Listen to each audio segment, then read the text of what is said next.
Assalamualaikum warahmatullahi wabarakatuh. Selamat pagi anak-anak semuanya. Bagaimana kabarnya hari ini? Ya, semoga semua sehat semua ya. Teman-teman, kita sekarang sudah ada di kelas 6. Nah, di kelas 6 ini kita ada 9 tema yang akan kita pelajari.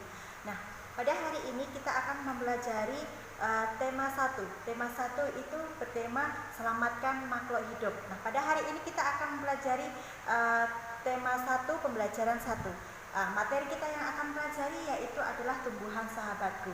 Teman-teman, di tema 1 pembelajaran 1 ini kita ada 2 mata pelajaran, yaitu IPA dan IPS. Nah, untuk mata pelajaran IPA kita akan mempelajari tentang perkembangbiakan tumbuhan, sedangkan untuk materi IPS kita akan mempelajari tentang karakteristik geografis negara-negara ASEAN. Ya, materi kita hari ini akan ditampilkan menggunakan PowerPoint. Oke, kita mulai dengan materi kita pertama tentang perkembangbiakan tumbuhan. Kita bahas dulu perkembangbiakan itu apa sih? Ya, perkembangbiakan adalah suatu kemampuan makhluk hidup untuk menghasilkan individu baru yang sifatnya sama atau menyerupai induknya. Nah, kemudian ada beberapa tujuan dari perkembangbiakan itu. Apa saja ya? Yaitu yang pertama adalah agar mendapatkan keturunan, kemudian mempertahankan spesiesnya, kemudian agar tidak punah. Perkembangbiakan sendiri dibagi menjadi 2, yaitu vegetatif dan generatif. Kemudian perkembangbiakan vegetatif pada tumbuhan, yaitu cara perkembangbiakan makhluk hidup yang terjadi tanpa pertemuan sel jantan dan sel betina, hanya melibatkan satu induknya.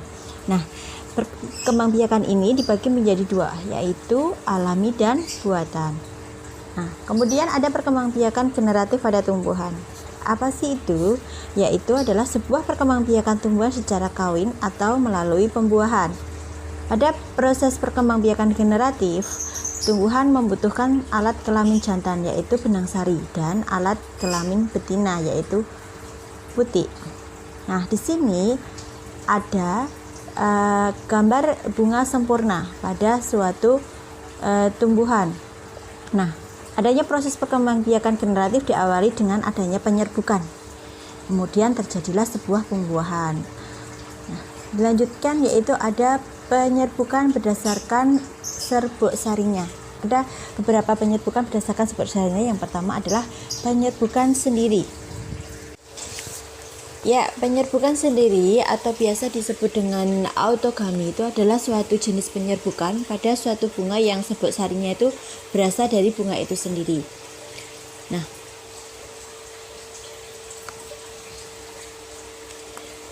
contoh penyerbukan sendiri itu seperti mangga, jambu, kemudian ada bunga turi, ada bunga sepatu, rambutan, dan lain-lain ya. Nah, kemudian yang kedua adalah penyerbukan tetangga yang disebut dengan geitonogami. Itu suatu penyerbukan yang serbuk sarinya itu berasal dari bunga lain pada tumbuhan tersebut. Artinya, serbuk sarinya itu jatuh ke kepala putik pada bunga lain, tapi bunga itu masih terletak pada tumbuhan itu sendiri. Nah, contohnya apa? Contohnya itu pada tanaman jagung, padi, kelapa, kemudian kelapa sawit, kemudian ada mawar putih. Nah, kemudian yang ketiga adalah penyerbukan silang atau alogami. Alogami itu salah satu penyerbukan yang serbuk sarinya itu berasal dari bunga lain pada tumbuhan lain yang masih dalam jenis yang sama. Artinya serbuk sarinya itu jatuh ke kepala putik bunga lain yang berbeda tumbuhan tapi masih satu jenis. Contoh penyerbukan silang itu adalah minjo, kemudian ada pinus, ada kamboja, dan lain-lain. Masih banyak ya. Kemudian ada penyerbukan bastar, disebut dengan hibridogami. Nah, itu merupakan jenis penyerbukan yang serbuk sarinya itu berasal dari bunga lain pada tumbuhan lain yang berbeda jenis atau setidaknya mempunyai satu sifat yang berbeda. Contoh penyerbukan bastar ini seperti lili kuning dengan lili merah, kemudian mawar merah dengan mawar putih. Nah, seperti itu ya.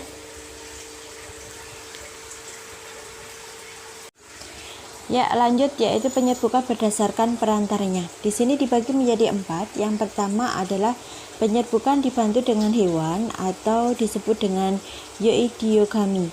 Nah, di sini tumbuhan yang dibantu oleh hewan-hewannya itu seperti burung, kemudian ada serangga, kemudian ada kelelawar dan siput. Ada pula kupu-kupu. Kupu-kupu sangat membantu sekali dalam penyerbukan pada bunga. Nah, itu tadi adalah hewan-hewan yang membantu pada proses penyerbukan. Kemudian yang kedua adalah penyerbukan hidrogami, yaitu penyerbukan yang dibantu oleh air. Nah, tentunya ini tanamannya adalah tanaman air ya, seperti hidrilla dan ganggang.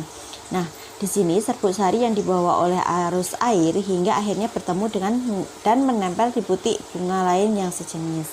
Yang ketiga adalah penyerbukan anemogami, yaitu adalah penyerbukan yang dibantu oleh angin.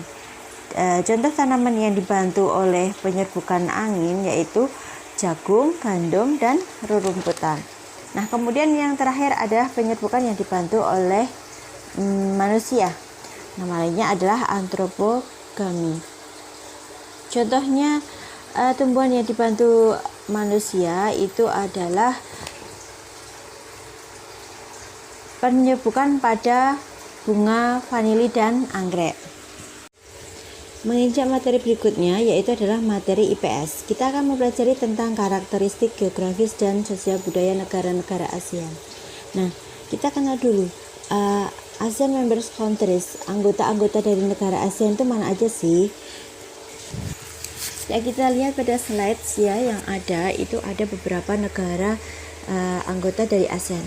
Yang pertama adalah ada Brunei Darussalam, kemudian ada Filipina, kemudian ada Laos, ada Vietnam, ada Malaysia, Kamboja, Thailand, Myanmar, Singapura, dan Indonesia.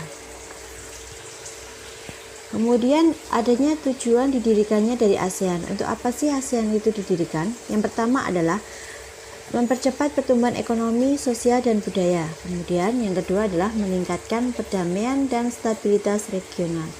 Kemudian yang ketiga adalah saling memberikan bantuan dalam bentuk sarana dan prasarana, pelatihan dan penelitian dalam bidang pendidikan, kemudian profesi, teknik, dan kemudian yang keempat adalah bekerja sama secara lebih efektif guna meningkatkan taraf hidup rakyatnya. Nah, kemudian kapan sih ASEAN itu didirikan? ASEAN didirikan itu pada tanggal 8 Agustus 1967. Nah, siapa aja pendirinya? Pendirinya itu ada Adam Malik, itu adalah perwakilan dari Indonesia. Kemudian ada Tun Abdul Razak, itu perwakilan dari Malaysia. Kemudian ada Tanat Koman, itu adalah perwakilan dari Thailand. Kemudian ada S. Rajaratnam, itu adalah perwakilan dari Singapura. Kemudian ada Narsiko Ramos, itu adalah perwakilan dari Filipina.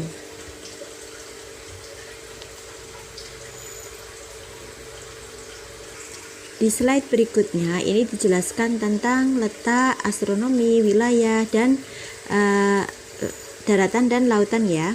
Nah, kemudian dilanjutkan dengan karakteristik sosial budaya negara ASEAN. Nah, yang pertama adalah ada Thailand. Ya, Thailand dijuluki dengan negara gajah putih dan lumbung padi. Nah, Thailand dipimpin oleh kepala negara yaitu raja, kemudian mayoritas agamanya adalah Buddha. Nah, di negara Thailand itu adalah salah satu cerita yang melegendaris dinamakan dengan Ramakin. Ramakin itu adalah suatu cerita nasional yang mempengaruhi kehidupan masyarakat Thailand. Nah, yang kedua adalah Singapura. Singapura itu dipimpin oleh presiden, kemudian lambang negara dari Singapura itu adalah Merlion. Merlion itu adalah salah satu patung kepala yang berkepala singa dan berbadan ikan. Nah, kemudian mayoritas agamanya itu adalah agama Buddha. Nah, di Singapura itu penduduknya berasal dari Tiongkok, Melayu, India, dan Eropa. Dan bahasa yang digunakan itu adalah bahasa Melayu, Inggris, Mandarin, dan Tamil. Kemudian yang ketiga adalah negara Laos. Negara Laos itu mayoritas agamanya adalah Buddha. Kemudian ada salah satu olahraga tradisional di sana, itu namanya adalah Katau. Katau itu salah satu olahraga yang seperti sepak takraw. Nah, permainan Katau itu menggunakan kaki untuk menangkap dan memukul bola yang terbuat dari anyaman bambu. Kemudian di sana ada makanan pokoknya, yaitu nasi atau ketan. Dimakan menggunakan tangan, dan mereka menyebut dirinya itu Lukaonios, itu adalah suatu keturunan nasi ketan karena kebiasaan atau tradisi tersebut. Kemudian di sana juga ada sebuah tradisi yang dinamakan dengan Saibat. Saibat itu adalah sebuah tradisi upacara sakral, yaitu pemberian sedekah dilakukan oleh para biksu dengan membawa bakul kecil mengintari sebagian kecil kota untuk menerima sedekah dari penduduk setempat yang mayoritas beragama Buddha. Yang keempat adalah Vietnam. Vietnam mempunyai baju khas, yaitu yang namanya adalah Áo Dày. Kemudian mayoritas penduduknya itu memiliki nama Nguyen. Ya, hal ini disebabkan karena dinasti Nguyen berkuasa mulai tahun 1803 sampai 1945 dan merupakan dinasti terakhir di Vietnam. Vietnam juga mempunyai permainan tradisional anak-anak Vietnam, yaitu dengan menangkap jangkrik dengan mata tertutup. Permainannya dilakukan, ada salah satu anak berada di tengah lingkaran dengan matanya ditutup kain, kemudian menangkap salah satu teman dan menebak nama teman tersebut. Yang kelima ada Myanmar. Myanmar itu disebut dengan negara 1000 pagoda karena di negara tersebut itu kita mudah sekali menemukan kuil-kuil di sana. Dan masyarakat penduduknya adalah keturunan Tibet dengan menggunakan bahasa Burma untuk kesehariannya. Dan di Myanmar punya pakaian tradisional yang namanya adalah Yongyi, itu mirip seperti sarung Indonesia. Namun kainnya itu melipet bagian tubuh mereka mulai dari perut hingga betis. Yang keenam adalah Kamboja. Kamboja kepala negaranya adalah seorang perdana menteri, kemudian masyarakatnya menggunakan bahasa Khmer, kemudian agamanya adalah Buddha. Makanan tradisional di sana adalah cha, semacam kayak tumisan. Kemudian di sana banyak sekali candi yang terbuat dari batu yang terdapat ukiran-ukiran dewa, dan penduduk Khmer itu banyak sekali yang menggunakan syal kotak atau nama lainnya adalah krama dan kalung berbandul Buddha dengan tujuannya adalah menjaga roh jahat dan membawa keberuntungan. Ya, kemudian yang ketujuh adalah Filipina. Filipina mempunyai bahasa nasional, yaitu bahasa Inggris. Kemudian kebudayaan Filipina itu merupakan suatu hasil perpaduan antara budaya barat dan timur. Ada 8 dialek utama yang digunakan oleh masyarakat Filipina, yaitu ada Tagalog, ada Cebuano, kemudian ada Ilocano, ada Hiligayno atau Ilonggo, kemudian ada Bicol, Waray, Pampanga, dan Pangasinense. Kata po dan opo merupakan sebutan orang Filipina terhadap orang yang lebih tua, dan mereka memanggilnya dengan menggunakan kata-kata seperti kuya, ate, manong, atau mahang yang menunjukkan rasa hormat atau rasa penghormatan.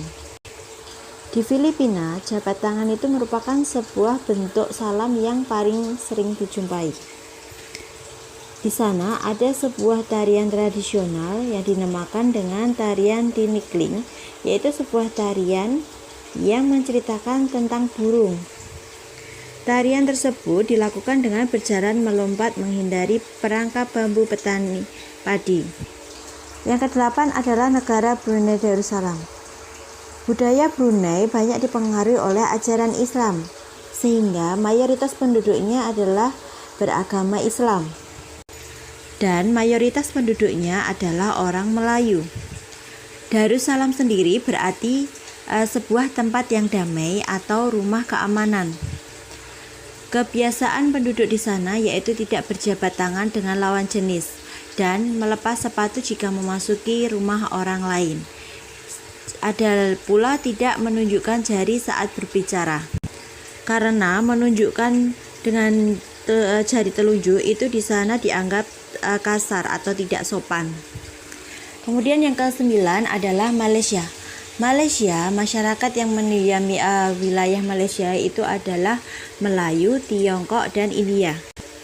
Makanan khas di sana adalah nasi lemak.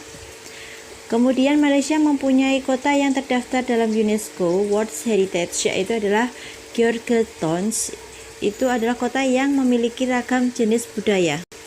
Banyak sekali gedung peninggalan di Malaysia itu pada masa Eropa dan bernuansa Melayu Tionghoa. Dan yang terakhir adalah Indonesia. Indonesia memiliki banyak sekali potensi alam dan kebudayaan yang sangat tinggi. Oleh karena itu, Indonesia tidak hanya dikenal dalam potensi alamnya, tetapi juga kehidupan sosial dan budaya masyarakat Indonesianya. Mayoritas agama Indonesia adalah Islam, dan bahasa yang digunakan bahasa resminya adalah bahasa Indonesia, walaupun ada berapa banyak sekali bahasa daerah yang ada di Indonesia. Masyarakat Indonesia memiliki keragaman budaya, adat, dan suku bangsa. Dan semboyan yang sangat terkenal adalah Bhinneka Tunggal Ika, yang merupakan semboyan bangsa Indonesia yang menggambarkan keragaman dengan perbedaan yang ada. Ya teman-teman, itu tadi yang sudah saya sampaikan, semoga bermanfaat dan kita bertemu lagi di pembelajaran 2. Sekian dari saya ucapkan terima kasih. Wassalamualaikum warahmatullahi wabarakatuh.